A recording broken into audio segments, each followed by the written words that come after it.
మీరు రాజకీయం చేయకుండా హామీలను పూర్తి స్థాయిలో అమలు పరిచి తెలంగాణ ప్రజలకు మీరు ఇచ్చిన హామీలు నిలబెట్టుకోవాలని చెప్పేసి మా పార్టీ తరఫున మీకు సూచన చేస్తున్నాం. మీరు గతంలో కూడా ఈ విగ్రహాల గురించి మనం మాట్లాడాం. 120 320 ఇది పెద్ద ప్రయోజనం కాదు. గతంలో మందకృష్ణ మాదిగ గారు కూడా సందర్భాలలో మాకు రాజ్యాధికారం కావాలి అంటున్నారు బహుజనులు ఏమంటారు, మాకు రాజ్యాధికారం కావాలి. అది నేను స్టార్టింగ్లో చెప్పిన.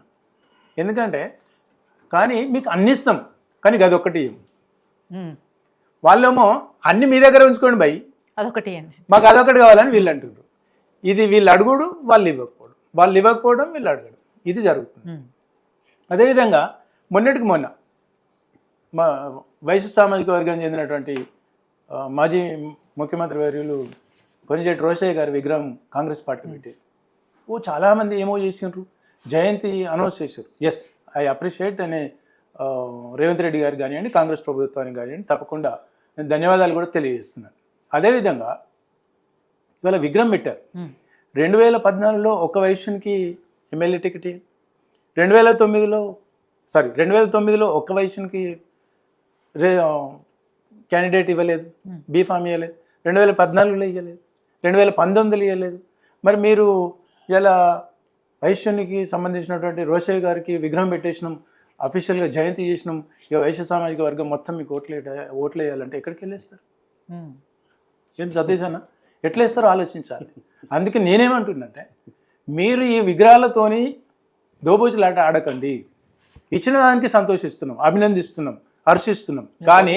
కానీ ఇప్పుడు ఒక వైశ్య ఎమ్మెల్యే కూడా బీజేపీ ఉన్న 8 మందిలో ఓకే అయితే బీఆర్ఎస్ నుండి కూడా ఇచ్చారు, కాంగ్రెస్ నుండి ఇవ్వలే.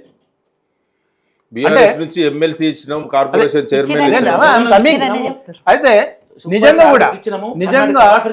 నిజంగా బీఆర్ఎస్ ప్రభుత్వం గతంలో అంటే నేను కేవలం ఒక ఆర్యవైశ్య కార్పొరేషన్ ఇవ్వలేదు, ఈడబ్ల్యూఎస్ రిజర్వేషన్ ఇంప్లిమెంట్ చేయలేదు అనేటువంటి ఒక కోపంతో కేసీఆర్ గారిని ఎన్నోసార్లు విమర్శించిన, డైరెక్ట్గా ఆయనకు వాళ్ళ కొడుకుతోనే మాట్లాడినా, మిమ్మల్ని ఓడగొడతామని చెప్పినా, ఓడగొట్టిన తర్వాత కూడా నేను డైరెక్ట్ అనౌన్స్ చేసిన. ఎందుకు అంటే కానీ రాజకీయంగా కొంత ప్రాతినిధ్యం కల్పించిన మాట కేసీఆర్ గారు బీఆర్ఎస్ పార్టీ బీఆర్ఎస్ పార్టీ ప్రాతినిధ్యంలో ఇచ్చిన మాట ఇవాళ మా సామాజిక వర్గం అందరూ అనుకుంటున్నారు.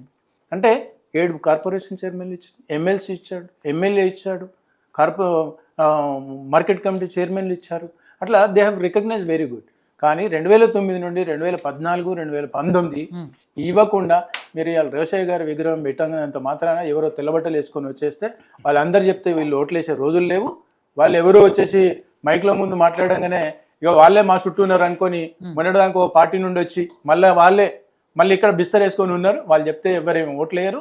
ఆ సామాజిక వర్గానికి మీరు రాబోయే రోజుల్లో తప్పకుండా మీరు అదే ఒక్క వైశ్య సామాజిక వర్గం కాదు, ఎవరికైనా మీరు సరైనటువంటి ప్రాతినిధ్యం, సరైనటువంటి ప్రాధాన్యత రేపు రాబోయే జడ్పీటీసీ, ఎంపీటీసీ, నెక్స్ట్ సర్పంచ్లో తప్పకుండా ఆ పర్సంటేజ్ కనుక ఇస్తున్నప్పుడు మాత్రమే ఆ వర్గాలు మీ ఉంటాయి తప్ప లేకపోతే ఇవన్నీ ఓన్లీ స్కీమ్ పెట్టినామా, విగ్రహాలు పెట్టినామా, ఇక విగ్రహాలు పెట్టినంత మాత్రాన అందరు ఓట్లు వేయాలంటే ప్రతి ఊర్లో అంబేద్కర్ గారి విగ్రహం ఉంది. మరి అందరి పెట్టిన వాళ్ళందరికీ వేస్తారా? వేయరు. మీ విగ్రహాలు పెట్టినంత మాత్రాన ఓకే కొంత సంతృప్తి ఉంది, అంతేగాని దానివల్ల వాళ్ళకి ఏం భోజనం రావట్లే. విగ్రహాలతో పాటు ఆ వర్గాల అభివృద్ధి కోసం దళిత బంధు అనే గొప్ప పథకం తీసుకొచ్చి బీసీల కోసం చాప పిల్లలు ఇచ్చిండు.